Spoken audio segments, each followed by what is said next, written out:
तो की हाल चाल है यो मिथिलावासी। आई हमार पापा जी अपने से भोज वाला डलना बनवैया। की बनबै छियै? सब्जी बनबै छियै आइ हम अपना हाथ से। भोज वाला? हाँ ओहो, ओहिना भोज वाला डलना बनबै छियै? हाँ पहले जना भोज में बनबै छलियै से? हाँ वाह, खुशबू तो बहुत तगड़ा या, कलर भी ओहिना दिख रहल या। हाँ। बनाओ। तो मिथिलावासी पापा जी कहलखिन आइ हम अपने से सब्जी बनाए भोज वाला। देखियो कते बढ़िया बना रहल छै। तो देखै छियै मिथिलावासी जल्दी से सब्जी के कलर पापा जी के केहन निकललै। वाह, देखियो अखन भूनले जाइ छै मिथिलावासी।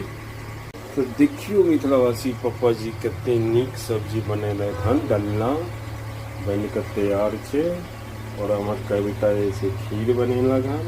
देखियो मस्त खीर बनल है, गाँव के चावल दऽ के खीर।